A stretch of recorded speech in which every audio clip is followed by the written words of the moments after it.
এই বর্তমান উপদেষ্টাদের তাদের ভুলের কারণে আজকে আওয়ামী লীগ আবার রাজপথে ফিরে আসার জন্য পায়তারা করছে। আপনারা ভুল পথে আছেন বলে আজকে আমাদের ভারতের আওয়ামী লীগকে পুনর্বহাল করার জন্য কিছু উপদেষ্টাদেরকে টাকা দিয়ে কিনে ফেলছে। আওয়ামী লীগ যদি রাজপথে ফিরে আসে এবং ফিরে আসতে পারে তাহলে আপনারা স্পষ্টভাবে মনে রাখবেন এটা এই উপদেষ্টা মণ্ডলীরাই এবং বর্তমানে যারা সমন্বয়ক আছে এরাই ওদেরকে ফিরিয়ে এনেছে। আফ্রিকায় একটা আন্দোলন চলতেছে, আপনারা জানেন। এই আফ্রিকার এই আন্দোলনকে কেন্দ্র করে প্রচুর পরিমাণে মেসাকাত তৈরি হচ্ছে। এরপরে আপনারা সকলে জানেন আফগানিস্তানের খবর তো আপনারা জানেন। আফগানিস্তানে তালেবান শব্দের অর্থ হচ্ছে ছাত্র, বাংলায় যদি এটা অনুবাদ করি তাহলে ছাত্র হয় তালেবান। আমার আফগানিস্তানের ছাত্র ভাইরা যেভাবে আমেরিকাকে পরাস্ত করেছে এবং পরাস্ত করার পরে আফগানিস্তান যেভাবে এগিয়ে যাচ্ছে, আমার বাংলাদেশ ঠিক সেমভাবে এগিয়ে যাওয়ার কথা ছিল।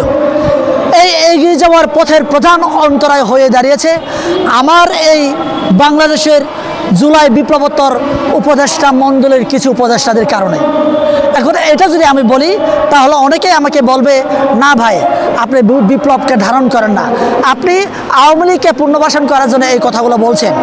আমি বলি ভাই আপনারা ভুল জায়গায় আছেন বলে আজকে ছাত্রলীগরা রাত্রে অন্ধকারে মিছিল করার সাহস পাচ্ছে।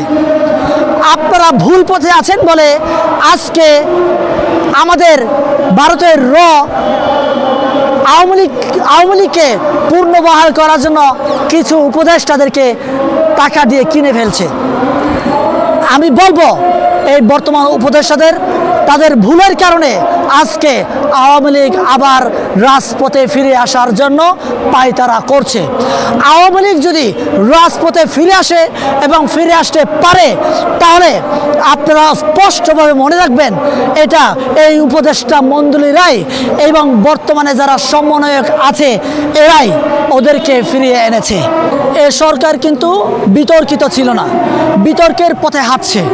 বিতর্কের পথে হাঁটার কয়েকটা লক্ষণ আপনাদেরকে বলি তাহলে আপনারা বুঝতে পারবেন।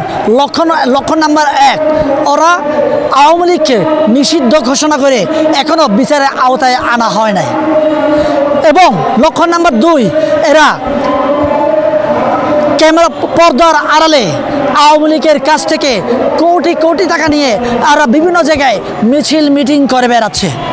এবং লক্ষণ নাম্বার 3, এরা আওয়ামী লীগকে আশ্রয় দিয়ে এরা ওদেরকে নিরাপদ জায়গায় যাওয়ার জন্য ওরা কাজ করছে।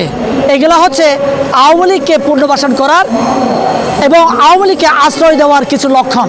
এই লক্ষণগুলোর কারণে আপনারা জানেন যে আপনার ছাত্ররা দল গঠন করতেই পারে, এটাকে আমি খারাপ চোখে দেখছি না, কিন্তু ওদের যে পথে হাঁটছে এবং যে পথে ওরা দল গঠন করছে এই প্রক্রিয়াটাই ভুল। এখন ওরা যদি সত্যিকার অর্থে বাংলাদেশকে ভালোবাসত এবং বাংলাদেশকে সিঙ্গাপুর, সুইজারল্যান্ড কিংবা আমেরিকার মতো রাষ্ট্র গঠন করার জন্য স্বপ্ন দেখত, বাস্তবায়ন করার জন্য স্বপ্ন দেখতেন, তাহলে আজকে এরা অনৈতিক কাজে এরা জড়িয়ে পড়তেন না। অনৈতিক কাজে জড়িয়ে পড়ার কয়েকটা লক্ষণ যদি আমি বলি, আসিফ নাহিদ আপনারা সকলে জানেন এরা একসময় ছাত্র ছিল এবং ওরা ছাত্র প্রতিনিধি হয়ে উপদেষ্টার দায়িত্ব পালন করছে। কিন্তু ওরা ছাত্র থাকাকালীন অবস্থায় রাজপথে থেকে যে সমস্ত আন্দোলন করেছিল বাস্তবায়নের জন্য, অন্তত আমার দাবি না মানতেই পারে, তার মতের সাথে দ্বিমত থাকতে পারে, কিন্তু সে যে দাবি করেছে, সে অধিকার চেয়েছে, সে দাবি তো সে বাস্তবায়ন করতে পারে, তাই না? ওরা বলেছিল বাংলাদেশে যে ইন্টারনেটের মেয়াদ আছে এই মেয়াদটা আনলিমিটেড করবে, কোনো মেয়াদ থাকবে না। তাহলে নাহিদ কি করছে দেখেন, নাহিদ এটাকে কোনো বাস্তবায়ন করছে না, বরঞ্চ ব্যাড ট্যাক্স বাড়িয়ে এটাকে আপনার দ্বিগুণ করেছে। তাহলে আমি কি বুঝবো ওরা কি ভুল পথে আছে না সঠিক পথে আছে? এটাই প্রমাণিত করে ওরা ভুল পথে হাঁটছে। এবং ডক্টর ইউনূস এবং আপনারা রিসেন্টলি দেখতে পাচ্ছেন তাদেরকে বলছে ছাত্ররা যদি দল গঠন করে আসিফ নাহিদ পদত্যাগ করতেই পারে, কিন্তু ওরা 6 মাস খেয়েছে, 6 মাস খেয়েছে, কোটি কোটি টাকা লুটপাট করেছে। এখন আরও 5টা বছর লুটপাট করার জন্য ওরা পায়তারা করছে। বাংলাদেশের জনগণ এদেরকে আর সুযোগ দিবে না।